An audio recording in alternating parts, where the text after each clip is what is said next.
좋아요, 구독. 네, 안녕하십니까. 오늘 2023년 9월 4주차 경제사부 바로 시작을 하겠는데요. 하려고 하는 마음이 흔들리고 있습니다.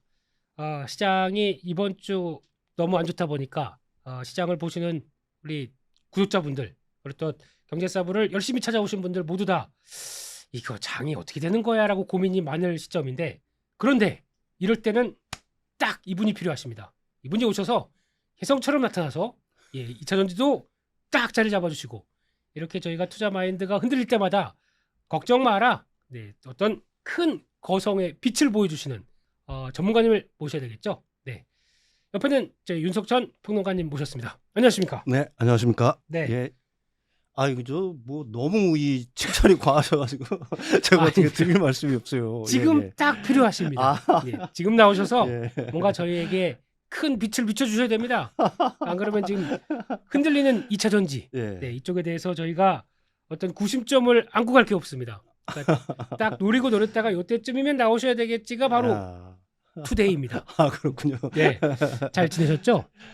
뭐 저도 뭐 그렇게 잘 지낸 건 아니죠. 마음이 좀 아프죠. 사실 뭐 9월 달은 네. 사실은 뭐 장이 좀 안 좋을 거라고는 대충 생각을 했지만 네, 생각보다 뭐 장이 뭐 더 안 좋다. 네. 뭐 이렇게까지 표현할 수 있을 정도로 이건 좀 이건, 심하게 이건 좀 약간 좀 그러네요. 심한 정도로 네. 사실은 장이 좀 밀리고 있는 상황이 되다 보니까 네, 뭐 반전을 좀 할 만하다가는 또 이상하게 좀 밀리고 또 그렇죠. 반전을 또 꾀하다가 또 밀리고 하는 형태가 계속되고 있는데 네. 역시 뭐 아무래도 9월이 좀 지나야지. 9월이 예, 지나야 좀 된다. 힘든 9월이 좀 지나야 될 것 같아요. 네. 예. 또 저희가 또 추석도 있고, 그렇죠. 연휴가 이번에 예. 또 쫙 깁니다. 예, 그렇습니다. 그러다 보니까 이거를 바라보는 투자자분들의 마음이 네네. 다 그런 거죠. 그 긴 연휴 동안에 무슨 일이 일어날 줄 알고, 네네네. 그러니까 좀 주식 좀 정리하겠다. 예. 이런 마인드가 좀 크다고 보는 거겠죠? 그럴 수도 있고요. 예. 또 하나는 사실은 추석 때 되면은 좀 자금의 어떤 수요들이 좀 커지잖아요. 왜 돈 쓸 집에 일이 좀 많잖아요. 집에 추석 때 돈 갖다 주고 그동안에 다른 거 꽁쳐놨던 것도 그렇죠. 뭐 개인들도 그렇지만은 네. 조그만 기업하시는 분들도 사실은 예. 뭐 주식 투자를 갖다가 개인들만 하는 건 아니니까요. 네네. 그분들 같은 경우에는 뭐 상여금도 줘야 되고 아. 사실은 자유금 수요가 많이 늘어나는 때이기 때문에 특히 올해 뭐 일부 기업들 빼고는 사실은 이 경기가 좋다라고 얘기할 수는 없잖아요. 사실 맞습니다. 굉장히 어려운 상황들이다 보니까 네. 그런 쪽의 자금들도 좀 이탈하게 되는 경향들이 있고 또 음. 연말이 다가오니까 아무래도 네. 뭐 대주주 요건을 맞추기 위해서 그걸 좀 피하기 위해서 양도세 요건을 좀 피하기 위해서 매도 물량도 좀 있는 것 같고 네. 아까 말씀하셨다시피 대표님이 말씀하셨다시피 좀 연휴가 기니까 네. 그동안에 무슨 일이 일어날 줄 알고 그런 뭐 이런 생각들도 좀 있는 것 같고 예. 뭐 여러 가지가 복합이 돼 있겠죠. 복합되다 보니까 이렇게, 왜 대한민국 시장은 네네. 항상 요맘때만 되면 이럴까요? 진짜 몇 년 계속 보고 있으면은 그러니까 1년 열심히 장사해서 뭐 주식 장사하는 게 아니라 네네네. 한 6, 7개월 정도면 끝이에요. 그리고 그렇죠. 이제 하반기는 역시 안 좋을 거야. 이거 고민하다 보면은 그때 그냥 여지없이 두드려 맞고. 이거 뭐 어떻게 좀 바뀌어야 되는 거 아닙니까? 글쎄요, 그게 그런 분위기 자체 아니면은 그런 어떤 시장 상황들이 바뀌면 좋겠지만은 사실은 그거는 제가 생각하기에는 사람들의 어떤 라이프 사이클하고 좀 연계가 돼 있는 것 같아요. 네. 아무래도 뭐 주식 투자하는 사람들 같은 경우에 좀 큰 돈을 움직이는 사람들 같은 경우에는 그분들이 아무래도 시장의 어떤 영향력들이 상당히 크다 보니까 그분들의 어떤 자금 수요가 연말에 집중되는 것도 있고 뭐 특히 개인들 위주로 놓고 본다라고 하면은요. 뭐 이런 영향들이 이제 겹치다 보면은 사실은 좀 약간 좀 어려운 면이 있다 이렇게 말씀드릴 수가 있겠죠. 그렇습니다. 항상 고맘때만 걸리면 이번에는 다르겠지 하다가 또 당하고 죽겠습니다 요즘에. 그러면 일단은 설은 세고 보자. 뭐 설이 아니지. 추석은 세고 보자. 세면은 제가 생각하기에는 반전의 기회는 얼마든지 있다라고 보는 거고요. 여기 나올 때마다 강조하는 바이지만 사실 엉덩이가 무거운 사람이 이기는 거예요. 그거는 뭐 제 얘기가 아니라 사실은 투자의 대가들이 다 한 얘기 아닙니까? 맞습니다. 앙드레 코스톨라니 같은 경우도 인내심을 갖다가 뭐 돈 다음으로 중요한 덕목으로 꼽았고요. 여기서 돈이라는 건 자기 자본이죠. 자기 자본의 중요성. 그다음에 워렌 버핏도 그랬잖아요. 엉덩이가 가벼운 쪽 사람에서 엉덩이가 무거운 쪽 사람으로 돈을 옮기는 게 바로 음. 주식시장이다. 그렇- 주식시장 그런 기계다. 그렇군요. 예. 그래서 제 돈을 다 가져가셨군요. 그게 네. 사실 뭐 주식이라는 거는 네. 주식 투자를 갖다가 뭐 저보다 더 오래 하신 분들도 있고 네. 경험이 저보다 뭐 월등하신 분들도 있겠지만은 네. 경험을 놓고 보게 되면은 사실 그 어떤 특정 기업의 주가가 실적을 갖다가 몇 개월 못 쫓아가는 경우도 있고 그렇죠. 심지어는 그거보다 더 긴 기간 동안에 네. 실적만큼 주가가 오르지 못하는 경우들이 반드시 있죠. 맞습니다. 그렇지만 이 주식시장의 영원한 진리는 네. 사실은 실적 플러스 성장성을 갖다가 언젠가는 주가가 보상을 한다. 네. 그거는 사실은 주식시장의 진리니까. 진리죠. 예. 사실 그런 믿음이 토대가 된다라고 하게 되면은 지금 뭐 제가 계속 얘기하지만 우리나라 주식시장에서 2차 전쟁하는 섹터가 어디 있냐 이거예요. 드디어 이제 막 빛을 네. 보여주기 시작하십니다. 아니 네. 생각을 에코프로 BM만 제가 예를 들게요. 네. 올해 그 매출액이 한 8조 정도 된다라고 예상하죠. 영업이익이 한 5천억 정도예요. 근데 2015년에 어느 정도 예상하냐면 그게 그 뭐 여러분들 네이버에 가시면 종목 분석의 컨센서스 한번 보세요. 그거 굉장히 보수적으로 잡은 건데 네. 대충 보수적으로 잡죠 그게. 네.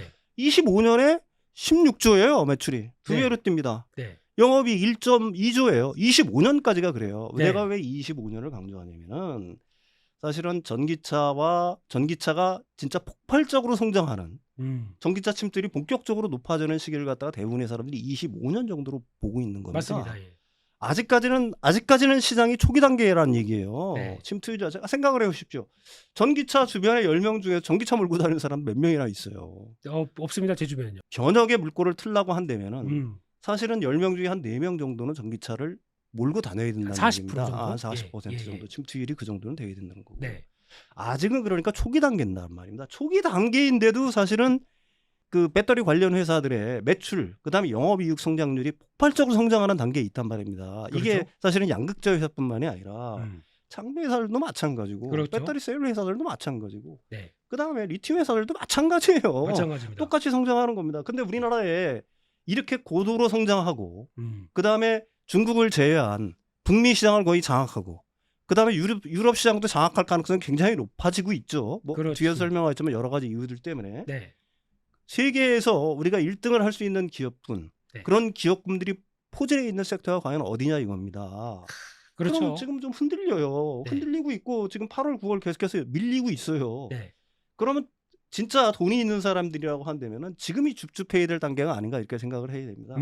사실 뭐 제가 하는 얘기가 아니라 이것도 역시 그 투자의 대가들이 얘기하는 거예요. 네. 남들이 같은 곳을 다 팔아보고 할 때는 시장을 잠시 떠나라. 네. 그쪽 부분을 벗어나라. 그렇지만 남들이 다 한숨 쉬면서 물러날 때, 네. 그 다음에 잘 돌아보지 않을 때, 그럴 때가 사실은 시장에 주목해야 될 때가 아니냐. 그런 때가 지금 제가 생각하기로 오고 있다라고 생각을 해요. 그러니까 지난번에 저희가 한 곳을 바라보고 열광했을 때가 한때 에코프로비엠은 56만 원, 뭐 이런 때 갔었을 때. 예, 네, 그렇죠. 그때가 열광했던 때라고 말씀하시는 거고. 네, 156만 원 정도 갔을 때. 에코프로는 150만 원 넘어갔고. 에코프로 150만 원 정도 갔고요. 그때는 그냥 그렇다고 하더라도. 예, 지금 그렇죠. 이제 또 쭉 빠져서 이제 사람들 그렇죠. 관심이 나 그때 사는데 어떻게 예. 불안하고. 예. 또 요즘 보면 상담 종목의 대도 상당히 많습니다. 예. 네, 그렇게 됐었을 때 이런 때는 또 비중을 늘릴 기회다.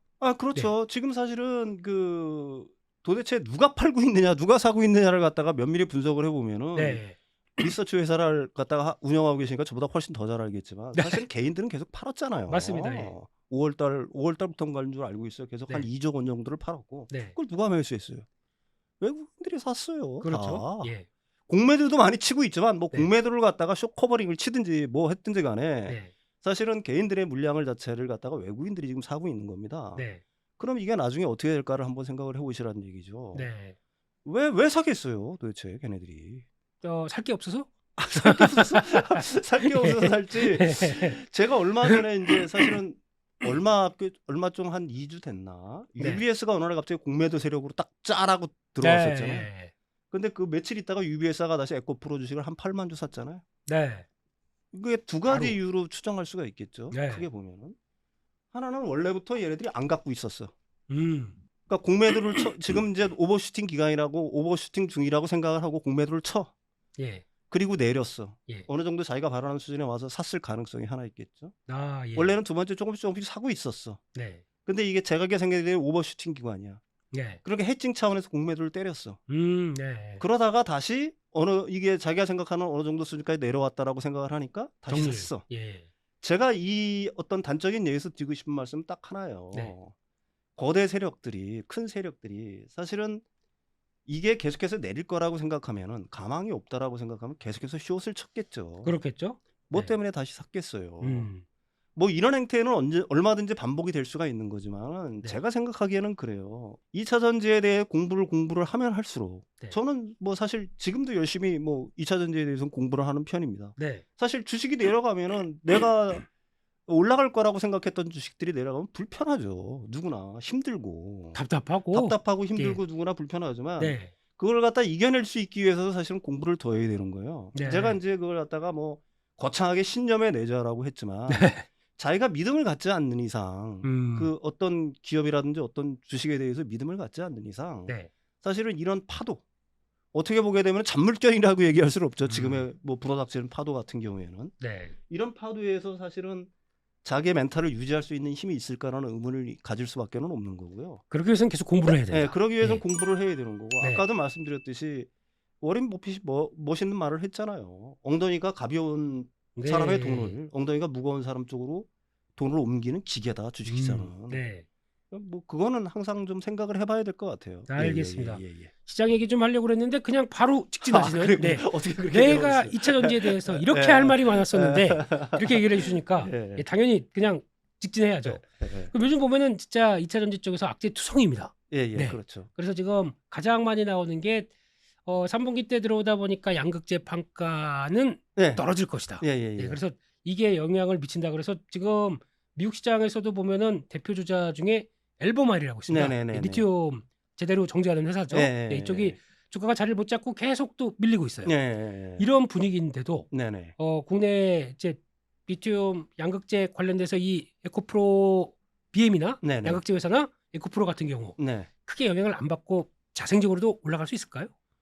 영향을 안 받을 수는 없죠. 네. 벌써 주가에 영향을 받잖아요. 예. 뭐 3분기 실적이 그래서 우려스럽다라고 하는 거는 네. 사실은 예전부터 있었던 얘기가 뭐 충분히 있었고요. 네. 중요한 거는 제가 생각하기엔 그래요. 사실은 뭐 과거에 이제 그 비싼 값에 샀던 재고들이 이제 소진되는 과정이 있다 보니까 네. 당연히 뭐 영업이익률이 떨어질 수밖에 없겠죠. 예. 옛날에 비싸게 샀는데 지금은 어떻게 됐더니 그게 뭐 바인딩 계약이라고 하더라도 네. 셀 업체에서 완전히 높은 가격에 이걸 갖다가 고정적으로 사주지는 않을 테니까 네. 이 양극재 수출 그 추이를 보면 확실하게 알 수 있잖아요. 맞습니다. 판가 자체는 만약에 떨어졌잖아요. 네. 근데 우리가 8월부터 주목해야 될 거는 수출액 자체가 늘고 있다는 거에 굉장히 주목을 해서 봐야 된다는 얘기예요. 그렇다는 수출- 얘기는 Q가 늘었다는 얘기겠죠. 큐 확대. 예. 근데 사실 양극재 회사의 그 주가라는 거는 뭐 네. 수출액과 주가 자체가 비례를 하거든요. 그렇습니다. 그리고 이제 중요한 거는 양극재 이 가격이 어느 정도 리튬 가격이 얼마까지 이게 하락을 할 거냐. 뭐 이 정도에 대한 어떤 판단이 굉장히 중요할 거 아니겠습니까? 네. 지금 같은 어떤 그 양극재의 어떤 하락 추세가 네. 제가 생각하기에는 지금보다 그렇게 하방으로 많이 열려 있다라고 생각하지는 않아요. 거의 다 왔다. 예, 거의 다 왔다라고 네. 일단 그렇게 생각하는 거고 사실 리서치 회사들 같은 경우도 피치 솔루션인가요? 피치 네. 솔루션의 BMI라고 뭐 리서치 센터 하시니까 잘 아는데 거기는 한 5년 정도를 예상을 해요. 리튬 품귀가 될 거를 갖다가 한 25년 정도부터 예상을 하거든요. 네. 리서치 회사들이 대충 그렇게 예상을 하는 거는 네. 제가 생각하기에는 뭐 그 중간값을 따진다고 하더라도 올해는 어차피 이제 뭐 거의 다 막바지에 다 왔고 네. 내년에도 뭐 리튬 가격이 지금보다 확 반등할 거라고 그 리서치 회사들이 기대하는 건 아닌 것 같아요. 네. 뭐 시장도 당연히 그렇겠죠. 네. 그렇지만은 아까도 말씀드렸듯이 그게 26년, 27년으로 가면 갈수록 25년, 26년, 27년으로 가면 갈수록 네. 사실 리튬 가격은 뭐 지금보다도 훨씬 더 올라갈 가능성이 상당히 많다라고 봐야 되는 거고. 네. 그게 더 중요한 건 뭐냐면은 양극재 어떤 공급량이라든지 수출량 같은 게 전체적으로 늘고 있는 거잖아요. 그렇습니다. 그러니까 Q가 계속적으로 늘고 있는데 만약에 리튬 가격이 반등을 시작한다라고 하게 되면은 지금 그 양극재 회사들부터 시작을 해서 이런 회사들 같은 경우에는 어떻게 되겠어요? 실적이 뭐 실적 자체는 홀홀 그렇죠. 날아갈 가능성이 있다는 얘기겠죠. 계속 또 고가를 찍겠죠. 예.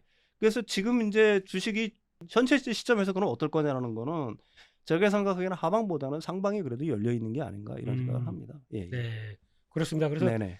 결국은 또 길게 보라 이 네. 얘기시는 건데요. 예, 그렇죠. 예, 예. 그러면 이제 또 하나 요즘에 가장 또 문제가 많이 되는 게 2차 전지에서 중국이 활발하게 움직인다. 그래서 예. 예, 중국이 지금 현재 LFP 배터리를 예. 우리가 많이 개발시켰다, 예. 많이 발전시켰기 때문에 예. NCM 무섭지 않다. 예. 그러면서 예. 요즘 보면은 대표적으로 미국만 못 들어갈 뿐이지 예. 유럽 같은 경우는 막 침투해서 난리예요. 예, 그렇죠. 네, 예. 그래서 우리가 여기서 다 소화 못하는 거 유럽으로 가자 음. 영역을 확장해 가는데 네. 이런 중국의 거센 파고가 네. 한국의 업체들에게는 네. 어떤 위협이 되지 않을까요? 저는 그렇게 생각을 하지는 않아요. 네. 일단 미국 시장만 놓고 보게 되면 사실 미국 시장은 거의 한국 배터리 회사들이 완전히 판이라고 얘기할 수가 있죠. 그렇죠. 예. 우리가 뭐 25년까지 하게 되면 지금 북미 지역에서 건설하고 있는 게 한 네. 17개 정도 되니까 네. 용량으로 따지면 한 600기가를 와트 아워를 갖다 넘는 줄 알고 있어요. 네. 그러니까 파나소닉이 지금 50기가 와트니까. 네. 그리고 걔네들이 뭐 늘린다고 해봐 일단 80기가, 31년까지 해야 200기가 와트예요. 그렇죠. 그러니까 그 중국 시장 자체는 사실은 그다음에 그 미중 그 전략경쟁특별위원회에서 네. 중국은 완전히 견제를 하기 때문에 중국 자체는 발을 못 붙일 거예요, 거기는. 그럴 겁니다. 예. 네. 그렇지만 이제 북미 지역이 지금은 이제 EU가 어떻게 보게 되면은 전기차의 어떤 침투율이 미국보다는 약간 좀 높은 편에 속하죠. 먼저 시작했기 그렇지만 이제 때문에. 예. 미국이 속도를 내기 시작합니다. 그리고 미국은 대형차들 위주니까 사실 배터리를 갖다가 높은 용량을 쓸 수밖에 없는 거고요. 그렇죠. 시장 파이 자체는 유럽과 미국을 놓고 봤을 때 미국이 더 커질 수밖에 없다라고 봐요. 예. 근데 이유는 사실 중소형 차들이 사실 프리미엄급 차들이 그 시장보다는 사실 볼륨급 이하의 엔트리 뭐 이런 쪽의 차들이 굉장히 그쪽은 좀 차들이 좀 조그만 차들을 좋아하잖아요. 좋아하고 좀- 또 예, 특성상 지역 특성상 특성, 그렇죠. 예. 사실 우리나라 사람들은 큰 차를 좋아하는데 네. 북미는 이만한 차를 좋아해요. 예. 그러니까 아무래도 이제 그 동안에는 사실 그 LFP 배터리 그다음에 CATL을 위주로 해서 네. 그 유럽 시장의 어떤 침투들이 네. 좀 용이한 측면이 있었고 왜 또 용이했냐면은 네. 사실 그 유럽의 그 자동차의 최고 강자는 어디예요? 독일이잖아요. 독일이죠. 독일, 벤츠, BMW, 예. 폭스바겐, 네, 아우디, 독일, 예. 그다음에 벤츠. 네. 이게 중국 시장 아니면 못 먹고 살았잖아요. 그렇죠. 당연히 그렇죠. 그러니까 중국 정부의 그 밑보이면 안 되잖아요. 그러니까 이제 폭스바겐이라든지 벤츠라든지 거기서 이제 중국산 배터리를 갖다 일부 채용한 거는 사실 있었어요. 그렇지만 지금 분위기가 어떻게 바뀌고 있어요. 네. EU 자체 내에서 그 중국산 전기차에 대한 그 보조금 조사를 갖다가 시작을 했죠. 네. 그게 대충 한 13개월 정도 걸릴 겁니다. 네. 거기다가 또 중국은 무슨 배짱인지 바로 어제 뉴스예요. 네. CATL한테 직접적으로 경고를 했어요. 해외 투자를 할 때 니들이 100% 투자를 해라. 법인에. 예. 합작 투자하지 말아라. 그 이유가 제가 생각하기엔 이해가 안 가요. 자기네들이 그런 고급 기술을 합작 회사를 해서 외국에 넘겨주면 안 되니까 지들 스스로 맡고 있는 거예요. 이거 지금 자체로 조인트 벤처를 하지 말라는 얘기입니다. CATL이가 유럽으로 나가기 위해서는 자신들이 100% 지분을 갖다 보유해야 된다. 이게 사실은 어제 보도가 크게 됐어요. 그러니까 그런 세 가지 어떤 악재들이 있는 겁니다. 사실 유럽 입장에서는 이걸 갖다가 크게 보면 저는 이렇게 생각을 해요. 자동차의 제일 패권은 맨 처음에 어느 나라가 가졌어요? 제일 처음에는 유럽이겠죠? 미국이 맨 처음에는 가졌죠. 처음에 미국이요? GM 포드부터 시작을 해서 예전에 그렇죠. 그 자동차의 패권이 지금 어디로 옮겨갔어요? 유럽하고 일본으로 옮겨갔죠. 근데 지금 이 상태로 놓고 보면 전기차로 넘어가면서 패권 자체를 누가 지려고 하고 있어요. 지금 이 상태로 아무런 제재 없이 놓다면 중국이 완전히 판을 뒤집을 거 아닙니까? 그러니까 기존의 그 자동차의 어떤 패권의 영광을 갖기 위해서라도 사실은 유럽이나 미국이나 공히 그 특히 미국 같은 경우에는 잃어버린 어떤 그 러스트 벨트의 영광을 되찾기 위해서라도 중국산 그 전기차 배터리에 대해서는 강하게 규제할 수밖에 없는 거고요. 그럼 유럽은 바보입니까? 그렇게 자국에서 보조금 받고 그 다음에 또 배터리에서 보조금 받고 뭐 제가 이런 말해서 그렇지만 우리나라 지금 중국산 배터리에서 보조금 주고 있잖아요. 우리나라 배터리 중국에서 보조금 줍니까? 갑자기 열받네요. 열받죠. 왜 그러겠어요? 뭐 이유 있어요. 내가 여기서 구구장장 뭐 얘기는 안 하겠습니다. 근데 똑같은 거예요. EU에 있는 사람들은 열 안 받겠냐고요. 거기도 뭐 폭스바겐을 비롯해서 여러 나라에서 배터리 그 생산 공장도 짓고 하는데 따라서 이거는 우리나라 배터리 업계에 아주 단편적으로 보게 되면 악재라고 볼 수가 있지만은 지금 미국이라든지 EU라든지 행태를 볼 때는 이거는 우리나라 그 배터리 업체들 하여튼은 굉장히 어떻게 보게 되면은 일생일대의 호기가 다시 오고 있다. 음. 이렇게 얘기할 수도 있겠죠. 거의 2차 전지 얘기를 하시는데 제가 못 끼어들겠습니다. 평론가님 눈빛이 그냥 쫙쫙 그 레이저를 쏘시는데 예. 뭐 악재 얘기 몇 개 더 했다가는 아유, 큰일 날 예. 괜찮아요. 아니, 네, 너무 좋습니다. 예, 이런 예. 분위기. 네. 결론적으로는 우리 평론가님께서는 네. 안 파셨겠죠? 저는 전혀. 예. 저는 그쪽은 하나도 안 건드리고 있습니다. 네. 당분간 팔 생각 없어요. 제가 말했잖아요. 예. 뭐 내가 생각하는 거는 적어도 한 25년 정도, 예. 한 25년 정도를 보고 다시 판단해야 될 어떤 섹터고 네. 어떤 그 주식들이지. 그걸 갖다가 지금 어떤 판단, 지금의 어떤 흐름에 따라서 일시적인 흐름이라든지 노이즈에 따라서 판단할 문제는 전혀 아니다.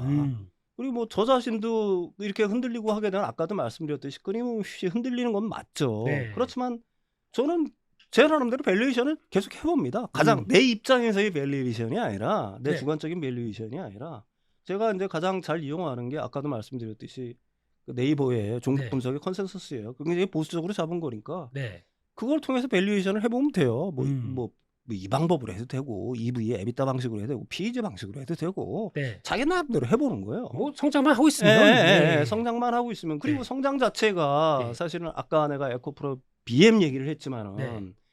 한 1, 2년 사이에 네. 그 생각을 해요. 거의 100% 이상 성장하는 분야가 어디 있습니까? 그렇죠. 예. 그러니까 그걸 네. 가지고 주가는 미리 올랐지만 예, 여전히 또 다시 내렸다. 예. 그러면 기회는 충분하다. 그리고 25년부터가 본격 시작이다. 그때부터가 본격입니다. 예, 그때 만약에 성장률이라든지 네. 뭐 이런 것들이 떨어질 가능성이 있다라고 생각하게 되면은 네. 앞에서 끌고 온 어떤 그 배수 자체를 갖다가 약간 희석시킬 측면이 있겠죠. 네. 그렇지만 그때부터 사실은 시장은 본격적으로 개화를 해서 활짝 피기 시작하는데 네. 지금의 배수들이 약간 높다고 그래서 그걸 갖다가 지금 팔아야 되냐는 거에는 저는 뭐 의문의 어떤 여지가 좀 있습니다. 네, 알겠습니다. 그러면 마지막으로 네네. 저희가 또 최근에 이거는 2차 전지주야라고 네네. 봤던 포스코홀딩스. 네네. 네. 이것도 이제 거의 비슷한 기조로 보시는 거죠? 일단 이걸 한번 생각을 해요. 포스코홀딩스의 외국인 소준율이 지금 얼마예요? 다 20년 팔았습니다. 안에 네. 최하 수준이에요. 28점 몇 %가 오늘 팔았으면 더 떨어졌을 거예요. 다 팔았습니다. 근데 예. 이게 평균 40에서 50%는 돼야 됩니다. 네. 근데 포스코홀딩스만한 주식이 외국인 눈에 이거 언젠간 담아야 된다는 얘기예요. 이만한 주식이 어디 있어요? 그렇겠죠? 리튬, 수산화 리튬 지금 그 필바로 항상 거 이제 조금 있으면 생산 시작하죠. 맞습니다. 24년 염호에서 나오는 거 본격적으로 리튬 시작하죠. 네. 이런 리튬 관련된 것들이 본격적으로 어떻게 보게 되면 이제 숫자로 찍히기 시작하는데 네. 지금까지는 기존의 그 업화, 그러니까 철강업, 네. 업으로 해서 지금 그 포스코 홀딩스의 가치가 완전히 매겨지고 있는 거 아니겠습니까? 네. 근데 여기에 2030년까지 양극재 100만 톤, 네. 음극재 35만 톤. 네. 그 지금보다 양극재 같은 경우에는 지금보다 제가 알고 한 10배, 네. 음극재는 5배 정도 성장하는 거예요. 맞습니다. 거기다 니켈 광산 갖고 있죠. 네. 호재들이 지금 네바다 광산에 그 미국의 그 광산에 그 리튬 쏟아진 것들 뭐 등등등등 해가지고 호재들이 연이어서 뭐 저는 그 뉴스를 갖다가 제가 다 팔로우를 잘 못할 정도로 네. 호재들이 계속해서 쏟아지고 있는 기업이에요. 네. 근데 외국인 소진율이 지금 한 28점 몇 %인 줄 제가 알고 있어요. 네. 제가 뭐 며칠 전에 봤을 때. 네. 근데 그게 평균이 내가 알고 있기는 40에서 50% 수준이에요. 네. 그럼 외국인들은 그만큼을 언젠간 담아야 된다는 얘기입니다. 그렇죠. 언제 담기 시작할까요? 근데 숫자가 이제 뭐 조금 있으면 그 아까도 말씀드렸듯이 배터리 관련, 네. 그 리튬 관련 어떤 숫자들이 이제 찍히기 시작할 거 아니겠습니까? 그렇죠. 그럼 그때부터 담기 시작하겠죠. 예. 그러면 아직까지도 외국인들은 그냥 철강주가 왜 이렇게 올라? 이런 네. 느낌으로 계속 매도했을까요? 그렇지는 않겠죠. 네, 주목을 그냥- 하고 있겠죠. 네, 주가가 오르다 보니까. 보니까. 얼마 전에 에코프로가 좀 잠잠할 때는 포스코가 좀 어느 정도 올라줬잖아요. 네. 그러다가 이제 다시 조정을 받고 있는 건데 네. 지금은 완전히 조정 기간이고요. 네. 이게 끝나면은 뭐 아까도 말씀드렸듯이 지금 포스코라든지 에코프로라든지 에코프로 BM이라든지 뭐 포스코 퓨처엠이라든지 공매도 잔액들이 엄청 쌓여 있잖아요. 신났죠, 그들은. 뭐 예. 이거는 어떤 분 같은 이걸 적금이라고 보더라고요. 아. 왜 그러냐면은 사실 어느 정도 수준에는 걔네들은 이걸 갖다가 그 쇼커버링 해야 되잖아요. 그렇죠. 연말 다가오면은 이제 배당 줘야 되잖아요. 네. 그 배당치들이 물어나야 되잖아요. 그렇죠. 예. 뭐 FTSE 같은 경우도 사실은 패시브 자금 같은 경우도 18일 기준에서 조금씩 들어오고 있고 네. 사실 그게 중요한 게 아니라 그 두 개를 추종하는 펀드들이 또 있단 말이냐. 펀드의 펀드. 네. 이건 얼마가 들어올지 누구도 몰라요. 그리고 언제 들어올지도 모릅니다. 네. 근데 언제 들어오겠어요?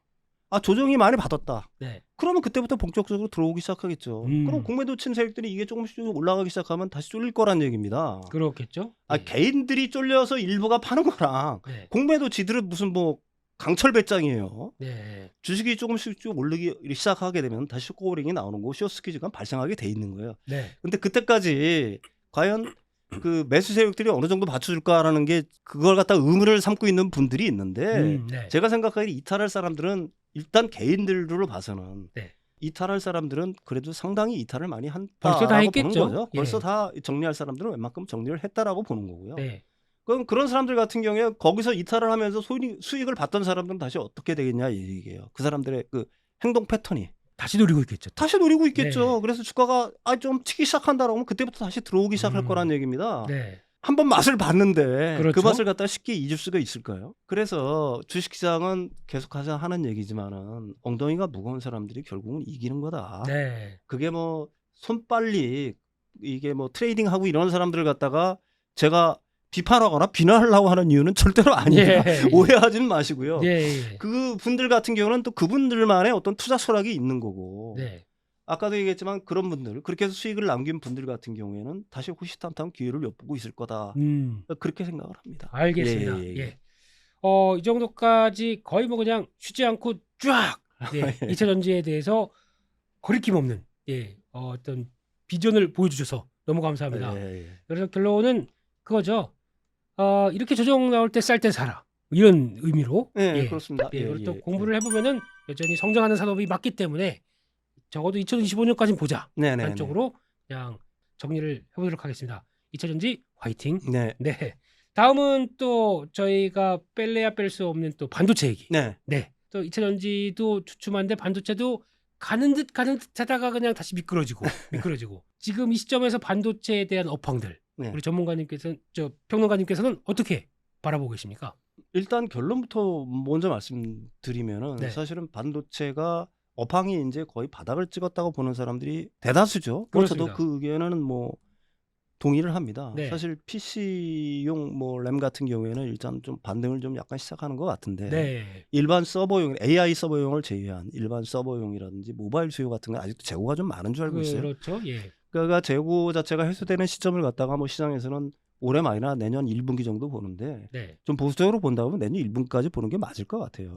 그렇다고 한다면은 그 재고 감소 어떤 시점에 그 발을 맞추어서 그 사이클 상으로 놓고 보게 되면은 그 반도체 섹터가 움직이는 건 사실은 맞죠.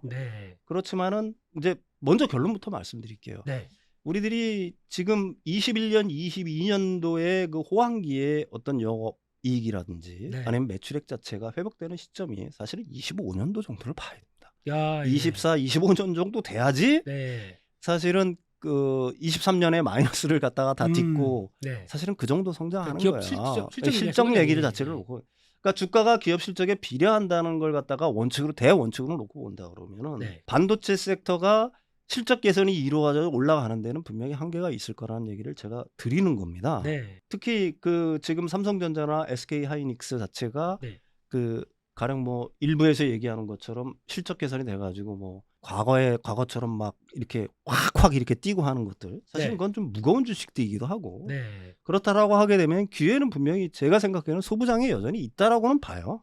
반도체 소부장이요? 반도체 소부장에 있다라고 봐요. 근데 이제 그게 올해 같은 경우에는 일단 반도체 사이클이 업황이 바닥을 찍고 올라갈 때는 일단 전공정에서 많이 움직였는데 올해는 그게 거꾸로 됐죠. 반대로 됐습니다. 후공정이 됐죠. 왜 그러냐면 이제 HBM이라든지 그 후공정, 패키징 쪽 분야가 워낙 두각이 되다 보니까 그렇습니다. AI 때문에요. 그쪽이 먼저 움직여서 일부에서 사실 전공적 쪽이 이제 반응할 때가 됐다. 뒤늦게라도 뒤늦게라도 뭐 이렇게 뭐 얘기하시는 분들이 있어요. 뭐 저는 뭐 그 의견에 그렇게 뭐 반박을 하거나 이러고 싶지는 않습니다. 근데 아까도 말했지만 그 전공정이든 후공정이든 대원칙 자체가 이 업황 자체의 어떤 실적이라든지 이런 것들이 우리가 주목해서 봐야 될 그 분야에서 소부장을 택한다고 한다면은 올해도 성장하는 올해처럼 어려운 데도 성장하는 회사가 어려운 데도 있단 말이에요. 성장하는? 어려운 데도 네. 성장하는 회사들이 있답니다. 네. 이게 그러니까 그 반도체 그 메이커의 네. 어떤 그 사이클을 따라가는 게 아니라 네.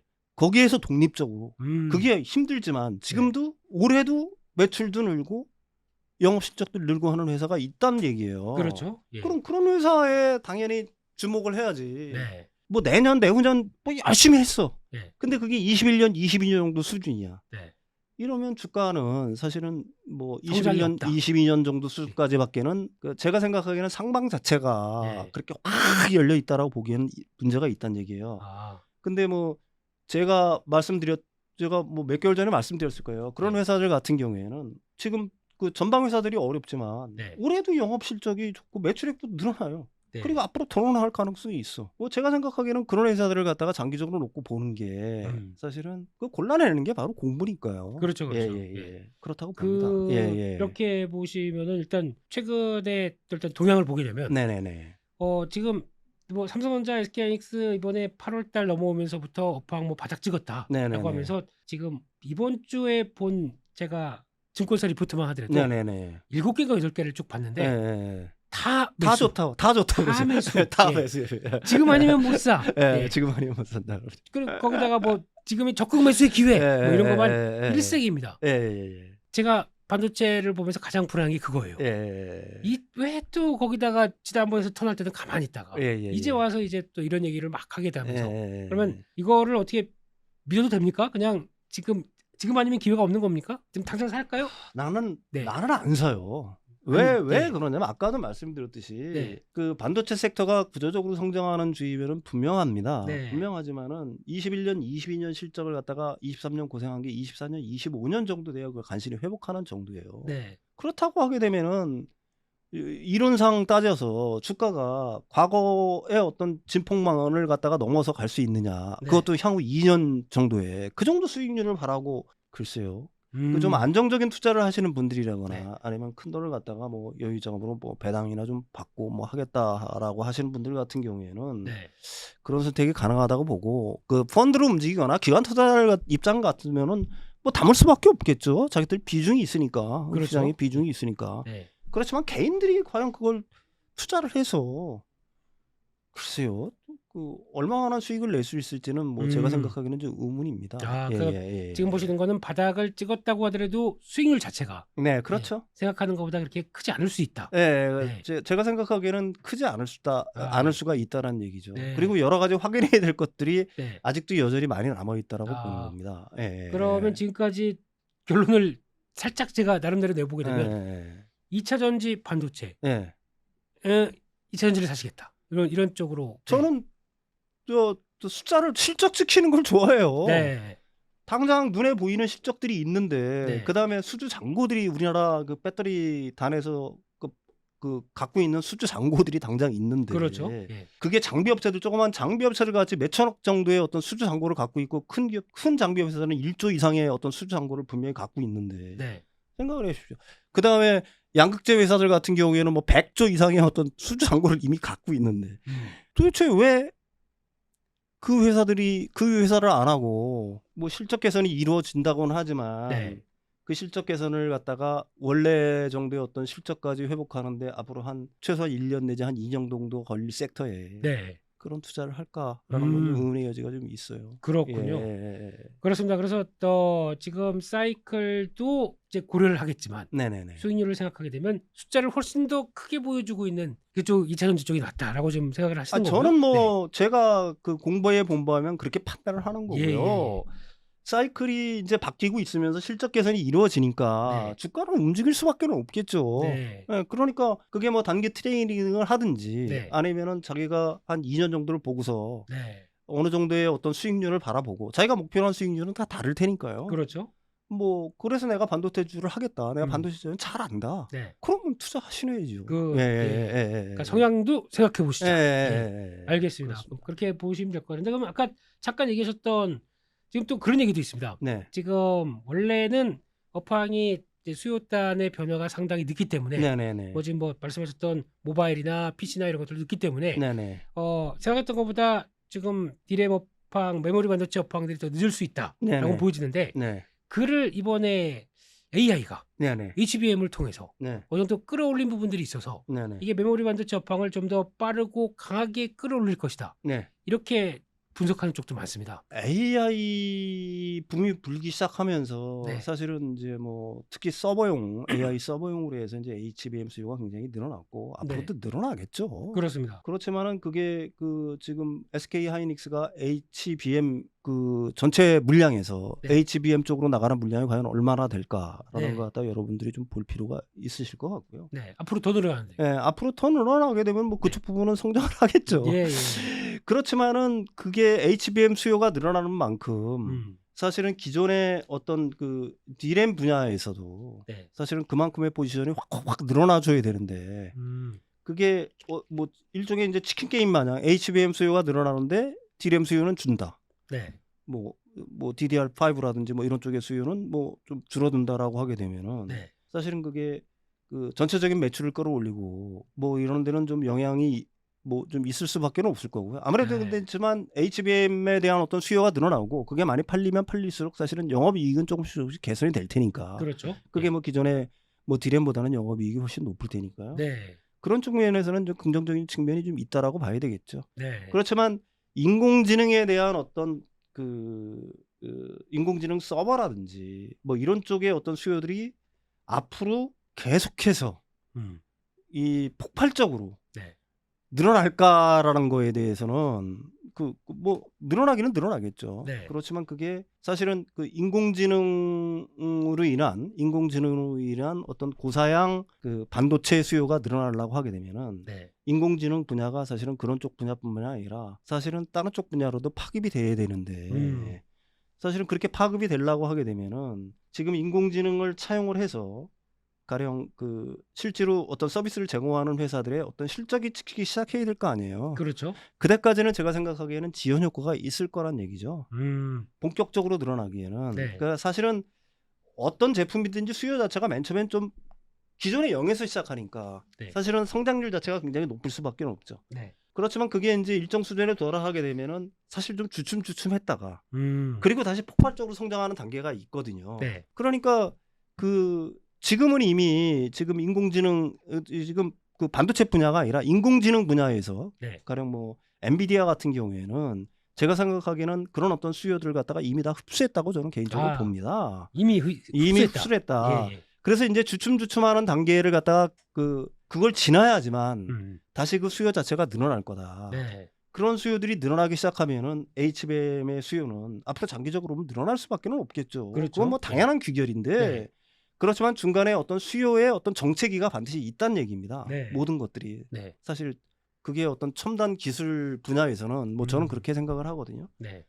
그에 따라서 지금 그 HBM의 어떤 폭발적인 수요가 지금 이제 막 개화하기 시작한 이 수요 자체가 네. 당분간은 어느 정도 폭발적인 성장세로 이어지겠지만은 네. 그게 완전히 시장을 갖다가 어떻게 보게 되면 휘저을 정도까지 가기 위해서는 네. 그래도 어느 정도의 어떤 시간은 필요하지 않나 이런 생각을 합니다. 어느 정도의 수요는 좀 반영이 됐고 예. 더 성장하기 위해서는 시간을 갖고 좀 지켜보자. 네. 왜 그러냐면 그걸 갖다가 쓸 수 있는 그걸 갖다가 써서 서비스를 하는 기업들의 어떤 수익성이라든지 이런 것들이 사실은 어떤 증명되는 단계가 반드시 필요한 거거든요. 그렇죠. 예. 알겠습니다. 네네네.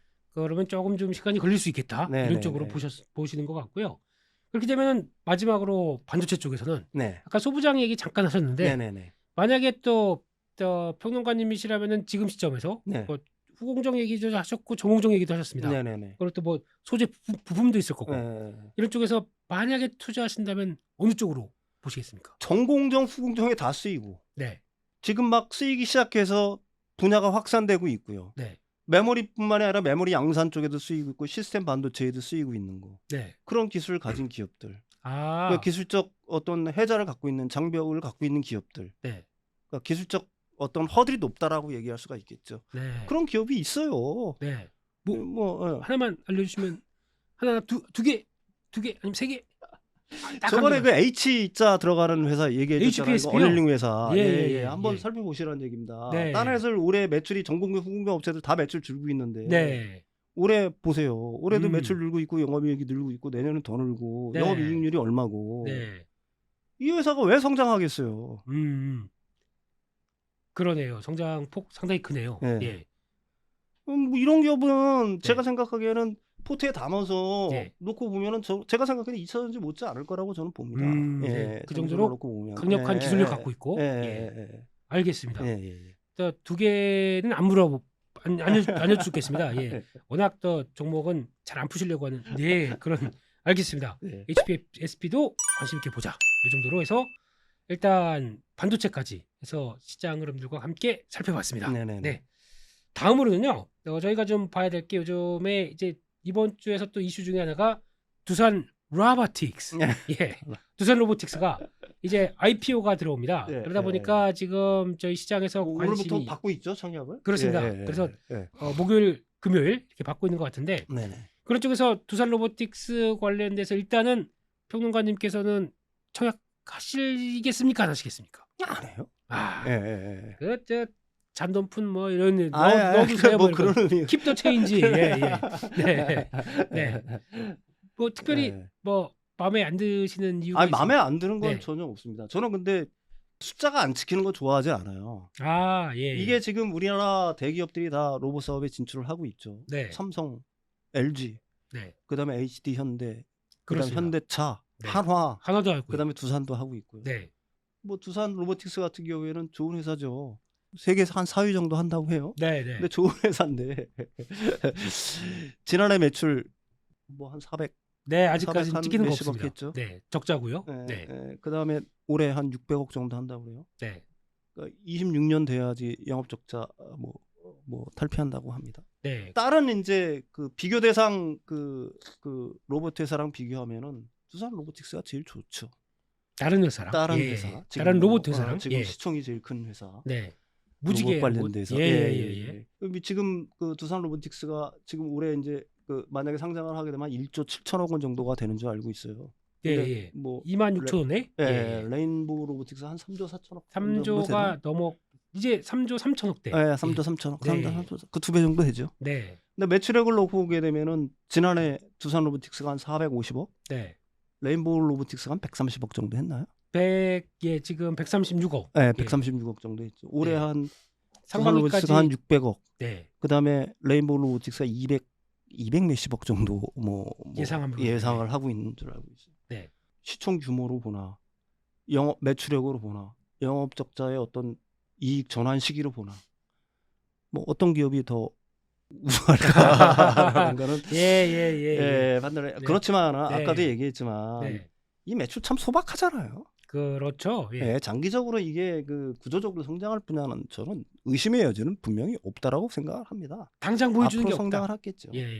그런데 지금 매출 참 소박하잖아요. 그렇습니다. 거기서 시총이 조 단위까지 들어오는 거예요. 그렇죠. 시종이 뭐 1조를 넘어서 뭐 3조 이상 간다는 것 자체가 합리적인 밸류에이션인가라는 거에 의해서는 저는 의문의 여지가 있는 거고요.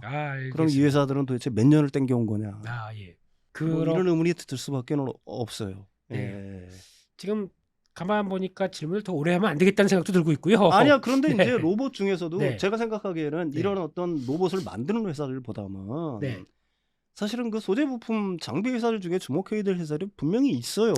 지금도 기존 업황에서 매출을 갖다가 몇천억 단위로 내고 있고 특히 로봇 단에서는 사실은 우리가 배터리에서는 제일 큰 비중을 차지하는 게 양극재잖아요. 한 40% 50% 차지하는데 로봇이 들어가면 감속기가 제일 많이 차지하잖아요. 한 30% 40% 차지하잖아요. 근데 그 감속기를 갖다가 일본 애들이 다 잡고 있었잖아요. 하모닉 드라이브 있어. 그다음에 납데스크인가요? 걔네들은 좀 대형 감속기 분야. 근데 이게 그 일본 회사들의 특징이 캐파 증설에 좀 더디잖아요. 그러니까 지금 로봇 산업이 막 분화하는 단계인데 사실 감속기 공급 자체가 납기를 못 맞춘대요. 지금 주문해도 뭐 10개월 이상 걸리고 그런데요. 근데 다행히 이제 한국 회사들 몇 개가 사실은 국산화에 성공을 했지 않습니까? 맞습니다. 그런 회사들 같은 경우에는 제가 생각하기에는 가격도 싸, 일본 제품에 비해서. 납기도 맞춰. 그다음에 품질에도 그렇게 크게 뒤처지지 않아. 근데 이제 주목해야 될 거는 그렇다면 감속기가 사실은 기술적인 어떤 장벽, 허들이 얼마나 존재하느냐가 문제잖아요. 그렇습니다. 근데 이게 저도 이제 그거에 대해서 굉장히 큰 의문을 많이 가졌었는데 감속기 자체를 만들기가 그렇게 마냥 쉽지는 않다라고 합니다. 네. 이게 국산화했다는 건 굉장히 큰 의미가 있다라고 보는 거고요. 네. 그렇다면 이 시장은 계속해서 커질 가능성이 굉장히 많다라고 봐야 되겠죠. 네. 그러니까 감속기 회사들 중에서도 기존의 모터를 갖다가 만들면서 그래도 몇천억 단위의 매출을 기록하면서 영업이익을 갖다가 높은 영업이익을 기록하는 회사들이 있어요. 네. 이런 회사들 같은 경우는 주목을 받을 수밖에 없겠죠. 그다음에 이제 로봇 같은 경우에 앞으로 다관절 로봇이 점점 더 늘어날 거 아니겠습니까? 네. 그럼 감속기 쓰이는 것들이 지금보다는 훨씬 더 많아질 거란 얘기예요. 그렇죠. 앞으로. 또 휴머노이드 휴머노이드가 경우도. 되게 되면은 지금보다 몇 배의 감속기들이 들어갈 텐데 네. 그렇게 되면은 구조적으로 성장할 수 있는 거 아니냐 뭐 이런 생각을 하는 거죠. 네. 그래서 그쪽 분야에 사실은 로봇에 관련돼서 투자를 하려고 생각을 한다면은 네. 사실은 그런 쪽 분야를 갖다가 파고들어서 공부를 해서 그런 아. 회사들의 주식을 사는 게 훨씬 더 영양가가 있지 않을까 이렇게 생각을 합니다. 그렇군요. 예, 예, 그러니까 예. 매출도 안 나오는 로봇 회사 말고 네네. 네. 그와 함께 또 커질 수 있는 부품 회사를 보는 게 더 맞겠다. 네, 그렇죠. 네. 그다음에 로봇 주식을 진짜로 사고 싶으면은 사실은 진짜로 그게 산업용이든 아니면 네. 서비스 뭐 용이든 네. 아니면은 뭐 협동 로봇이든 간에 진짜로 그 세계적인 경쟁력이 있는가 아. 그 회사에서 만든 로봇들이 네. 이런 것들을 확인하고 사실은 들어가도 늦지 않다라고 생각을 하고요. 네. 내가 왜 지금 로봇에 대한 어떤 투자를 갖다가 그렇게 적극적으로 뭐 추천하지 않냐? 이미 로봇 관련주들이 너무 많이 올랐어요. 아, 예. 생각을 한번 해보십시오. 지금 네. 숫자도 안 찍히는데 얼마나 많이 올랐습니까? 네. 이걸 지금 들어가면은 사실은 이거는 고점에 장기간 물릴 가능성이 아. 사실은 좀 있다. 네. 뭐 저는 개인적으로 그렇게 판단을 합니다. 아. 예, 예, 예. 그러니까 일단은 찍히는 것도 없는데 많이 올랐다. 예, 예. 예, 근데 예. 거기다가 무리하지 말자. 예, 네. 그렇습니다. 그래서 예, 결론은 두산 로보틱스 나는 안 한다. 예. IPO 그냥 니들끼리 해라. 예, 이런 느낌으로. 예. 네. 알겠습니다. 그래서 이게 요즘 이런 종목들이 많이 올라오긴 했어요. 성장주 예. 관련된 쪽에서 이번에 올해 같은 경우는 되게 네네네. 뜨거웠지 않습니까? 네, AI도 그렇습니다. 그랬고 예, 예, 예. 로봇도 그랬고 네. 거기다가 또 시장에서 뭐 2차전지도 물론 그렇긴 했지만 2차전지는 좀 다른 쪽으로 보는 네네네. 상황들 쪽에서 그런 쪽에서 여러 가지 변화가 나오는데 이럴 때일수록 저희가 구분은 해야겠다. 네, 그렇습니다. 그래서 우리 전문가 평론가님 말씀으로는 네네네. 일단 무엇보다 기술력이 있어야 된다. 네. 해자가 좀 있어야 되고 네, 그렇죠. 네, 거기다가 많이 올랐으면 네네. 슬쩍 안 나왔는데 네. 그렇게 많이 올라갔으면 좀 조심하자. 네, 그렇습니다. 이런 걸로도 정리를 할 수 있겠죠. 네, 그다음에 숫자를 반드시 보자. 예, 숫자가 예, 최고다. 기업은 숫자가 말해주는 겁니다. 네, 예, 알겠습니다. 예, 예. 예. 오늘 여기까지 해서 좀 바쁘게 우리 또 평론가님 어렵게 모셔서 이런저런 얘기들 아주 빅 인사이트 이걸 보여주셔서 정말 감사합니다. 네. 아유. 감사드리고요. 저희는 또 다음 주 경제사부에서 또 시장에 대한 일단 좀 올라왔으면 좋겠어요, 시장이. 아, 그래야지 뭐 이 방송하시는 분들 뭐 다 신나시고 저도 신나고. 그렇죠. 뭐 그래 명절 전에 좀 아니겠습니까? 예. 좀 도와주세요. 좀 살려주세요. 이런 느낌으로. 예. 다음 주 저희 경제사부 다시 찾아뵙도록 하겠습니다. 오늘 참석해 주셔서 감사합니다.